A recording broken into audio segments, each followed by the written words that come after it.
Hello and welcome to Jupiter, Florida, site of the St. Louis Cardinals spring training. I'm St. Louis Post-Dispatch baseball writer Derrick Goold, and it only looks like I'm here in black and white compared to my Technicolor colleague, sports columnist Benjamin Hochman. Benjamin, today was the first day of camp where Nolan Arenado arrived. It's obviously been a big topic of discussion all winter long in St. Louis, and it carried here to Florida. That is, the will they or won't they trade him? They did not trade him. He is now their starting third baseman going forward. This is what they're now ready for, and it could be a while because he said, I'm not changing my list of teams I'll go to. So, Benjamin, when you think about that and he comes in, how does that change your perception of this team?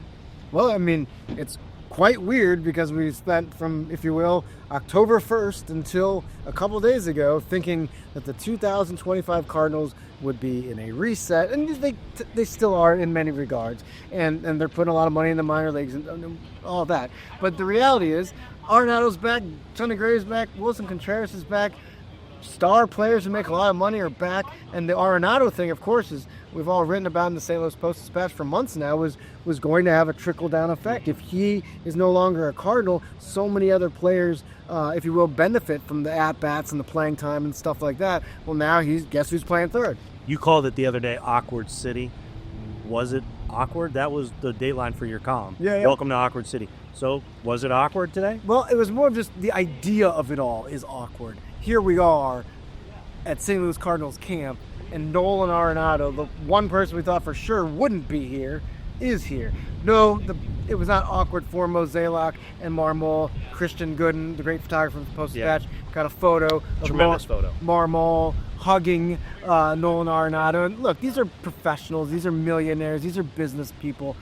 They're not going to be petty about it. But the reality is, who and what are the 2025 St. Louis Cardinals now? Well, they're not as low a payroll as they expected. That was one of the real goals here. Let's just cut right to it. I mean, they wanted to cut salary from this team as they move toward looking at the youth. These were supposed to be tandem, parallel, and symbiotic goals. That didn't happen. They did cut some because of the options and not signing Paul Goldschmidt, who's wearing pinstripes over in Tampa right now.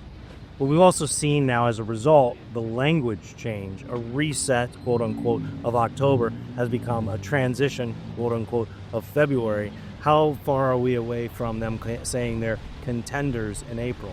I mean, that's the thing. We were talking to one of the coaches earlier, and the reality is, I brought this up, not that I was the only one that thought it. If you look at the Cardinals lineup, just take Goldschmidt out, it's basically the same dudes that a year ago in spring we were like, I think this could be a pretty good offensive team. So, yeah, with Arenado back, and yeah, a lot of those guys struggled last year, and for Gorman's got to do much better. Jordan Walker's got to do much better. But if they do, and they live up to the potential from where they were drafted and developed, heck, maybe St. Louis is going to drive in some runs for a change compared to last year. That is sports columnist Benjamin Hochman, and I have learned one thing during this video. I need to up my polo game.